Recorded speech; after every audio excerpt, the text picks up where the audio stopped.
Hi everyone, my name is Dula Toure. I'm doing this video for my oral interpersonal communication class, and my persuasive speech today is about how to make a peanut butter soup and some of the importance of a peanut butter soup. First of all, peanuts have similar nutritional profile as nuts, but they are not really nuts. They belong to the legume family.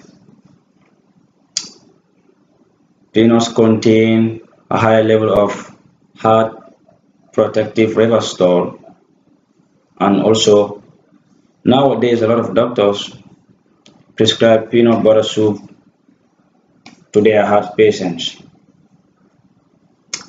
Peanut is a very good source of protein and dietary fiber. Another importance of peanut butter soup, it can prevent you from diabetes. It can also cut the risk of cancer, which is very important. I mean, I personally can I personally agree with that, knowing the fact that the cancer level in my country is at a very low percent,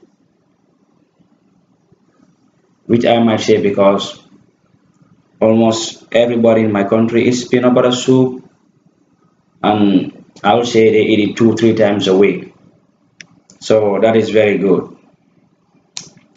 To make peanut butter soup is not very hard. It's easy to get access to most of the things that you need.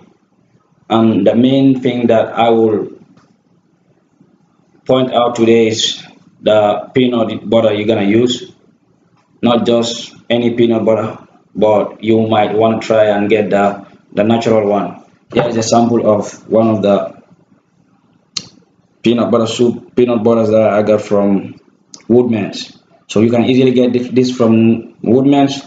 It is unsalted and it is natural, so it's not sweet.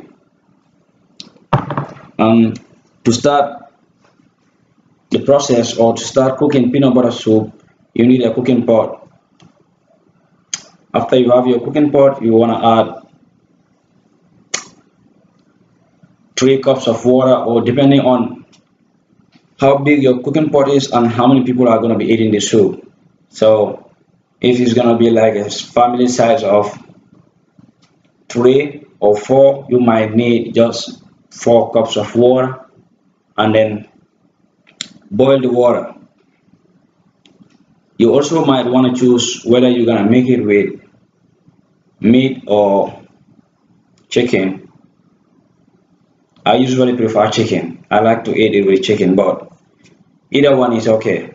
So you can cut your meat into pieces and throw it in the water so it can boil for a while so it will get stuff softened. After your water boils, you can take 3 tablespoons of peanut butter and put it in the cooking pot and stir it. After stirring it for a while, then the next thing you need will be tomato paste. Tomato paste is very important in when you are cooking a peanut butter soup because it really helps in the flavor. And when you add the tomato paste, the next thing you want to do is allow it to boil for a while whilst you are cutting your onions into pieces. And for the veggies, you can put as much as you want, or all kinds of veggies like sweet potatoes, carrot, you name them. So depending on how much vegetables you like, you can put as much as you want.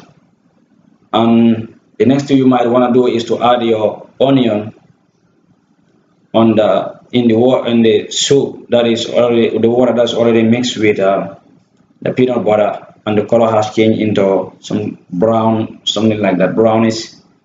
So you can add your onions. You cut your onions, add your onions, and then you can add garlic on it. I mean, After you add garlic on it, you can also kind of put some salt in it and then black pepper in it. Then you will allow it to boil with the meat or chicken in it. You can put your oven at more than high for like 5 minutes, and then you can reduce it to a little bit below high. So the peanut butter with the water combined, the vegetables, the chicken, you will allow it to boil, and then you will keep on stirring every now and then. You will have to leave that to at least boil for 30 to 35 minutes. Then you might want to remove your veggies from the soup just to avoid them all breaking into pieces just because they will get done so fast. You can remove your veggies from the soup and then allow the soup and the chicken to boil for 40 minutes. You can tell when the peanut butter soup is done. You can only tell by the oil that will start coming on top of it. Then you can reduce your oven to low and then allow it to still boil a little bit, let more oil come on top of the soup. If the top of the soup is kind of covered with oil, that's when you can tell the soup is done. You can return your veggies into the soup and then turn the oven off and allow it to cool down for a little bit. I like to eat it with white rice. Some people kind of make it like a soup that they can eat without, just like a normal soup. So, I mean, peanut butter is very important. According to most of the doctors, it really cuts the risk of cancer. And then we all know cancer is a big problem for us nowadays. All right, thank you guys.